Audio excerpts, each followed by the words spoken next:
بسم اللہ الرحمن الرحیم نحمدہ و نصلی علی رسولہ الکریم۔ تو اب ہم اس سورۃ مبارکہ کا لفظ بلفظ جو ہے وہ اس کو پڑھتے ہیں، اس کا مطالعہ کرتے ہیں۔ الحمد، الف لام، یہ ایک تو یہ ہے کہ یہ لام یعنی کہ جو ہم نے عربی گرامر میں پڑھا تھا کہ حمزۃ الوصل اور لام تعریف کے ذریعے سے نکرہ کو معرفہ بنایا جاتا ہے، لیکن یہ لام جو لگتا ہے اس کا ایک مفہوم ہوتا ہے، اس کہتے ہیں لام استغراق، یعنی کہ اس میں تمام چیزیں آ گئی۔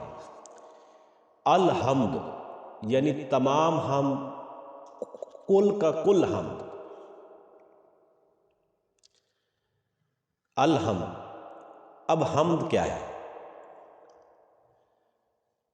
عربی زبان میں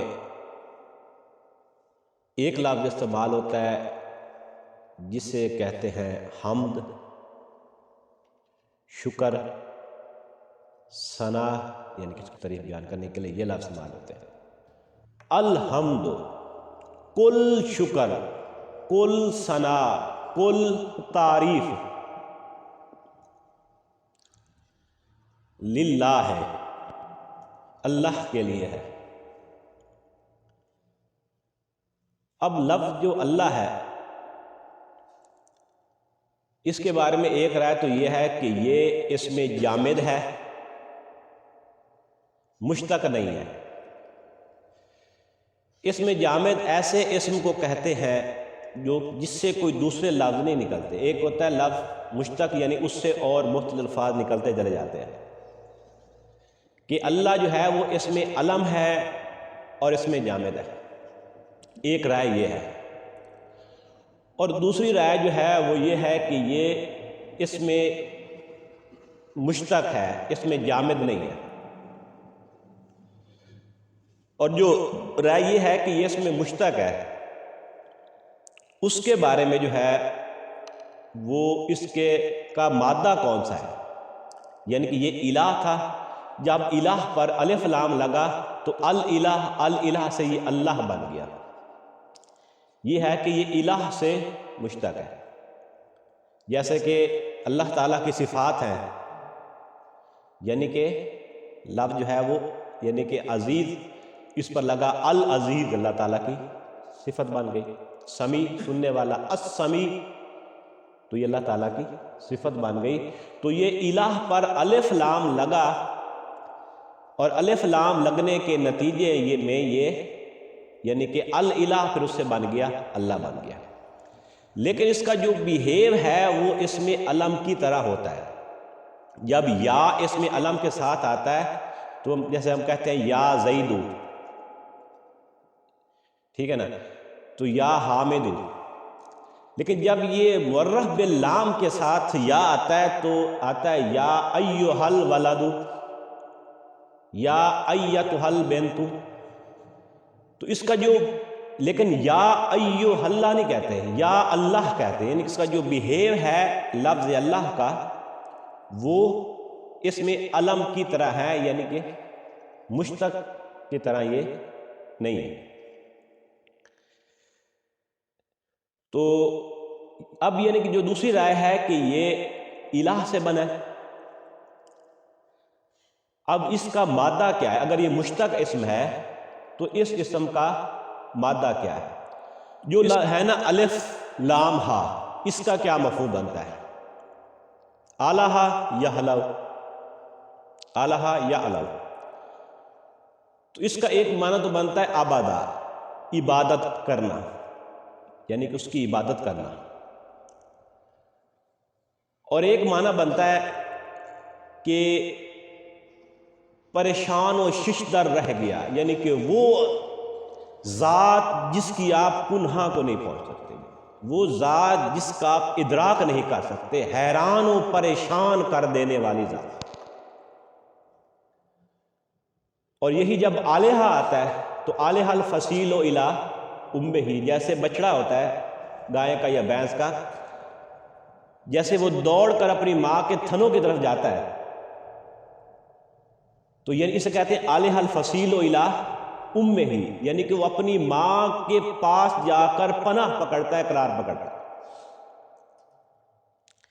یعنی اس طرح ہمارا تعلق جو ہے وہ جیسے وہ بچہ ماں کی طرف جاتا ہے، اس کے تھنوں طرف بھاگ کر جاتا ہے، تو ایک اس کا مفہوم بنتا ہے یہ ہے الف لام ہا۔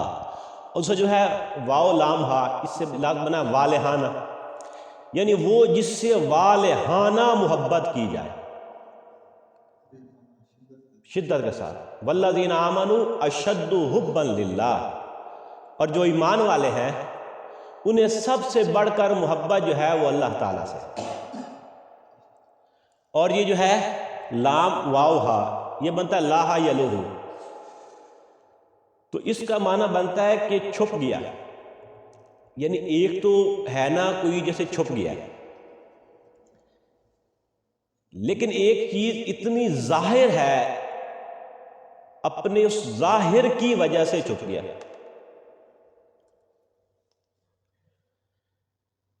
یعنی کہ تاجابہ، یہ سورج ہے، سورج بہت زیادہ روشن ہے نا،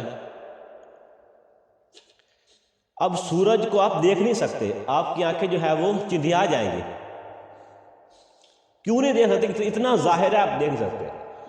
تو اس پر امام راضی کا بڑا پیارا جملہ ہے، وہ کہتے ہیں سبحان الذی احتجب لشدت ظہورہ، پاک ہے وہ ذات جو چھپ گئی اپنے شدت ظہور کی وجہ سے، اتنی ظاہر کے نظر نہیں آ رہی۔ تو یہ جو ہے اس مادہ سے جو یعنی کہ مفہوم بنتے ہیں، یہ تمام چیزیں جو ہے یہ لفظ اللہ کے لیے آتی ہیں۔ تو الحمدللہ، کل تعریف کل شکر اللہ کے لیے۔ یہ لفظ حمد ہے نا، آپ دیکھیں کہ آپ صلی اللہ علیہ وسلم کے نام بھی اسی مادے سے ہیں، محمد، احمد، اور جو ہماری دعائیں ہیں، کھانا کھایا الحمدللہ الذی اطعمنا وسقانا وجعلنا من المسلمین، یعنی کہ واش روم سے باہر نکلے الحمدللہ الذی اذھب عنی الاذی وعافانی، سو کر اٹھے الحمدللہ الذی احیانی بعد ما اماتنی والیہ النشور۔ یعنی کہ جتنی بھی ہماری مسنون دعائیں ہیں اس میں لفظ حمد ہے۔ اور آخرت کے دن آپ صلی اللہ علیہ وسلم نے فرمایا کہ اس دن حمد کا جھنڈا میرے ہاتھ میں ہوگا، لواء الحمد بیدہ، الحمدللہ رب العالمین، جو رب ہے عالموں کا۔ رب کیسے کہتے ہیں؟ رب کا معنی ہے مالک ہونا، کہ بنیادی معنی مالک ہے، لیکن جو مالک ہوتا ہے وہ اس کا خیال رکھتا ہے، وہ اس کی کرتا ہے، پرورش کرتا ہے، وہ اس کی جو ہے وہ اسے بڑھوتری دیتا ہے۔ یعنی انشاء الشیء حالا فحالا الی حد التمام، یعنی رب وہ ہوتا ہے جو پرورش کرنے والا ہوتا ہے، جو حفاظت کرنے والا ہوتا ہے، جو ضرورتیں پوری کرنے والا ہوتا ہے، یہ ہے رب۔ سمجھائی بات رب کی نا؟ الحمدللہ رب العالمین، عالم ایک ہوتا ہے عالم اور ایک ہوتا ہے عالم، مادہ ایک ہی ہے، عالمہ یعلم جاننا، اور عالمہ یعلم ایک حل بنتا ہے۔ اس کا مطلب کہ جو جانا جائے، جو پہچانا جائے، ایک ہے پہچاننا، جاننا، اور ایک ہے جس سے جانا جائے، یعنی کہ اسی بات ہے اس میں علم، یعنی علم جو ہوتا ہے وہ کسی کی علامت ہوتا ہے، نشانی ہوتی ہے، پہچان ہوتا ہے۔ جیسے اس میں علم ہوتا ہے، میرا نام بلال ہے، بلال اس میں علم ہے، یعنی کہ ہمارے شعر ہے وہ، یعنی کہ جنگ جنگ اس میں علم ہے، لاہور اس میں علم ہے، یعنی کہ اس لفظ سے جو پہچانا جائے وہ علم، اور عالم یعنی کہ عالم ہوتا ہے جو جاننے والا ہوتا ہے، اور عالم جس سے جو جانا جائے، جس سے جو پہچانا جائے۔ اب یعنی کہ رب العالمین، تمام عالم کا، اب یہ اس سے جو عالم سے پہچان کس کی ہو رہی ہے؟ یہ جو ہماری دنیا ہے یہ ایک عالم ہے، یعنی اس کائنات کا ایک ایک ذرہ ذرہ کس کی پہچان ہے؟ بتائے گا اللہ تعالیٰ کی، یعنی کائنات کا ہر ذرہ جو ہے وہ بتا رہا ہے کہ میرا خالق ہے، میرا رب ہے، میرا مالک ہے، یعنی کہ اس جیسے لفظ آتا ہے آیت، نشانی، یعنی کائنات کی ہر ایک ایک چیز اللہ تعالیٰ کی نشانی ہے، وہ بتا رہی ہے کہ میرا ایک بنانے والا ہے، میرا خالق ہے۔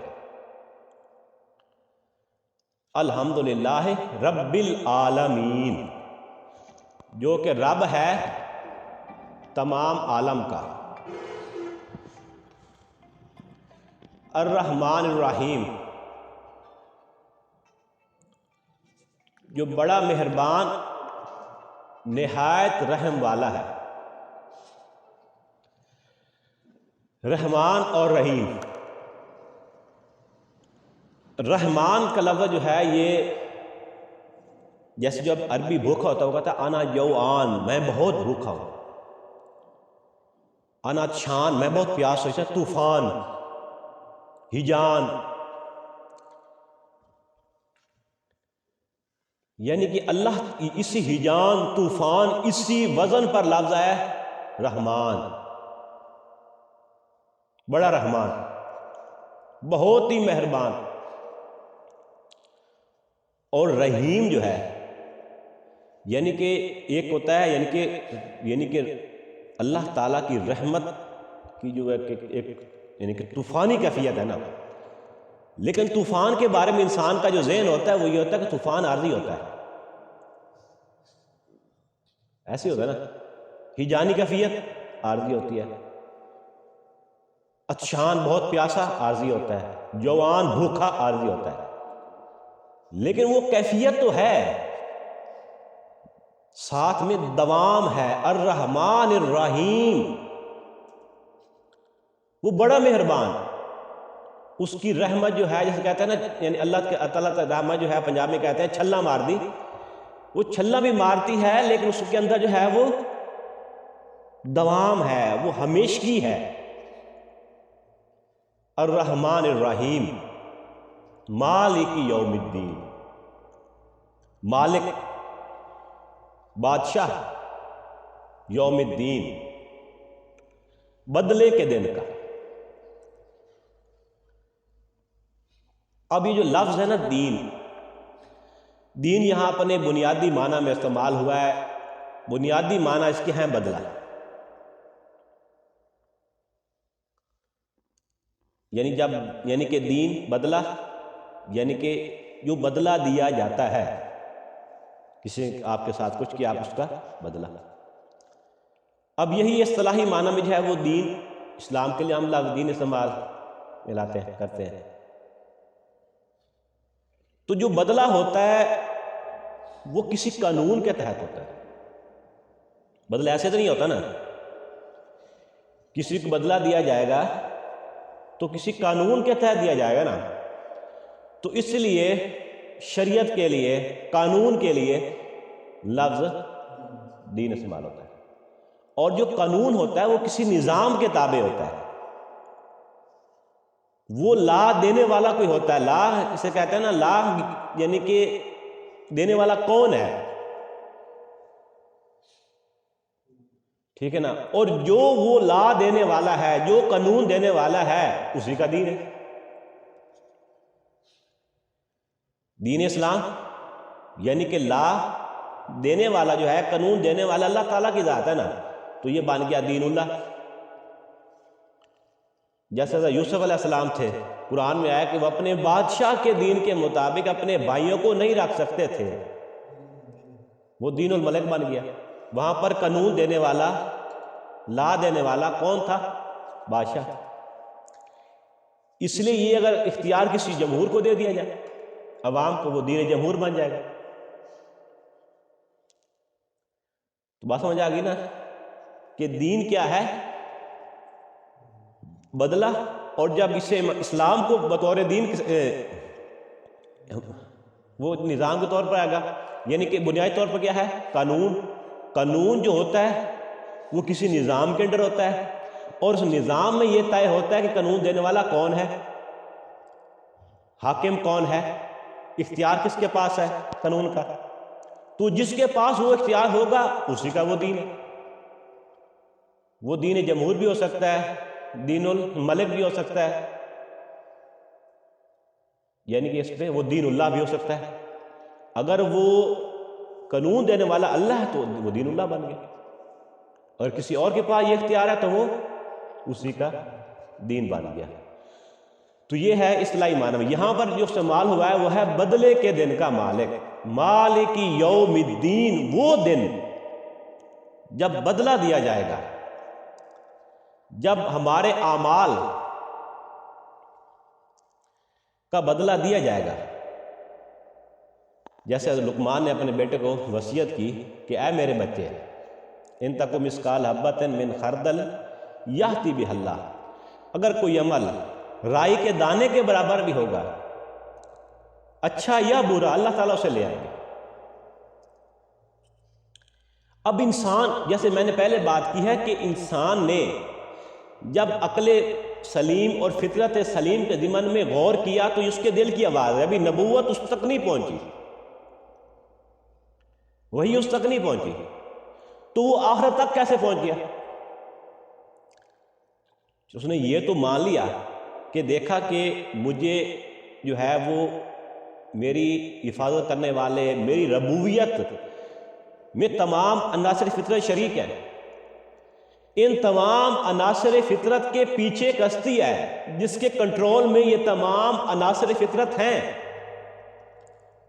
تو وہ رب العالمین ہے، اور ساتھ میں الرحمن الرحیم ہے، وہ بڑا مہربان نہایت رحم والا ہے۔ اب مالک یوم الدین تک وہ کیسے پہنچا؟ وہ اس طرح پہنچا کہ اس کے اندر ایک اچھائی اور برائی کا شعور ہے، یہ کام اچھا، یہ کام برا ہے، اس کی فطرت میں یہ چیز موجود ہے، لیکن وہ دیکھتا ہے کہ جو اسے اچھائی اور برائی کا شعور ہے، اس کے مطابق اس کا نتیجہ اس دنیا میں نکلتا نظر نہیں آتا۔ اس دنیا میں سچ بولنے والوں کے لیے مشکلات ہیں، رزق حلال کھانے والوں کے لیے مشکلات ہیں، لیکن حرام کھانے والے جو ہیں ان کے لیے عیاشی ہے۔ تو یہ سب کیا ہے؟ یعنی کہ جو میرے اندر جو اخلاقی قوانین اللہ تعالیٰ رکھے ہیں، اس کا نتیجہ نکلنا چاہیے لیکن نہیں نکلتا۔ تو جب عقل سوچتی ہے کہ نہیں، پھر کوئی ایک ایسا جہاں ہونا چاہیے، یہ دنیا مارا لا کے اعتبار سے ناقص ہے، یہاں پر اخلاقی قوانین کے تقاضے پورے نہیں ہوتے، لہٰذا ایک ایسا جہان ہونا چاہیے جہاں پر یہ اخلاقی قوانین کے تقاضے پورے کیے جائیں، تو وہ دن ہوگا، لازماً ہوگا۔ عقل اس کا تقاضا، عقل کا تقاضا کیا ہوگا؟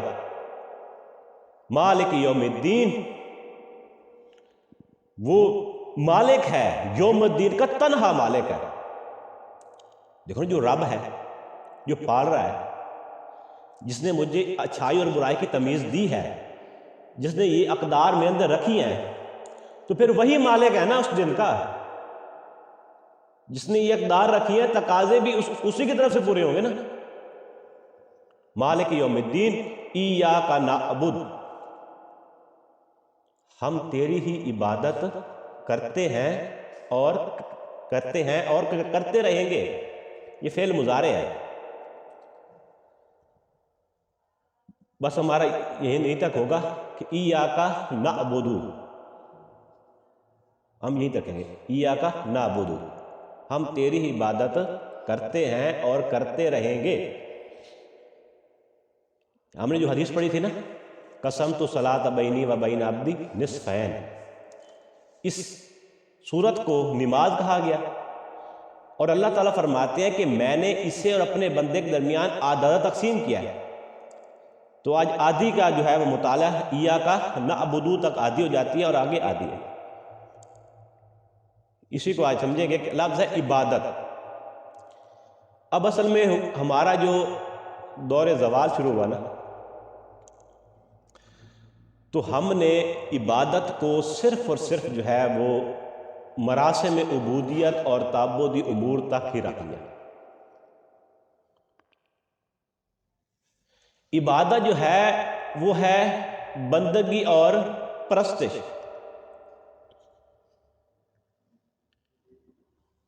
جو پہلے یعنی کہ جو پہلے مشرکانہ مذاہب تھے نا، ان مشرکانہ مذاہب میں جو ان کے جھوٹے خدا تھے، ان کی صرف پرستش کی جاتی تھی۔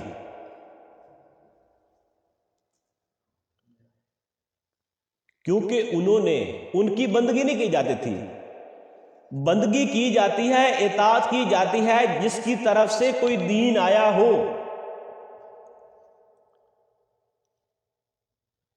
اس دین کے تحت اس کی اطاعت کی جائے گی نا۔ تو اب سورج کی پرستش ہو رہی ہے، کیا سورج کو دین دیا تھا انہیں؟ تو وہاں پر اس کی جو عبادت تھی وہ صرف پرستش ہی تھی، بتوں کی پوجا ہو رہی ہے۔ کیا بتوں نے کوئی احکامات دیے تھے جس کی یعنی کہ جن احکامات پر عمل کیا جاتا؟ تو نہیں تھے نا۔ تو اسلام جو لفظ عبادت کا جو ہمارے دین میں آیا ہے، اس میں پرستش بھی ہے، یعنی جذبہ تشکر، وہ میرا رب ہے، وہ میرا پالنے والا ہے، وہ میری حفاظت کرنے والا ہے، اور ساتھ میں اس کی اطاعت، اس کے انفرادی اور اجتماعی دونوں احکامات کو ماننا، اس کے حکم پر اپنی زندگی گزارنا، یہ ہے عبادت۔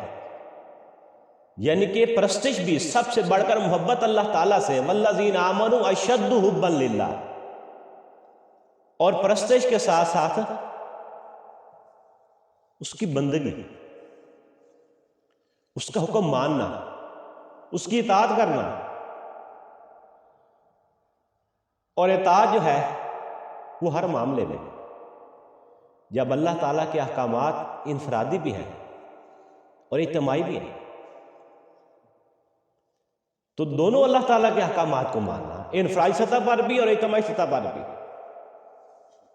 اور جب ہمارے اللہ تعالیٰ کے احکامات اجتماعی سطح پر بھی نافذ ہوں گے، تب بنے گا دین اللہ، ورنہ پھر کوئی اور دین میں ہم زندگی گزار رہے ہیں۔ پڑھا نا دین کا کیا تقاضا ہے، دین کسے کہتے ہیں؟ تو ایاکا نعبدو، اے اللہ ہم تیری ہی عبادت، تیری ہی بندگی کرتے ہیں اور کرتے رہیں گے۔ یہ عہد بھی ہے، مضارع ہے۔ تو انشاءاللہ تعالی اگلا حصہ جو ہے ہم اگلی جمعرات کو سمجھیں گے۔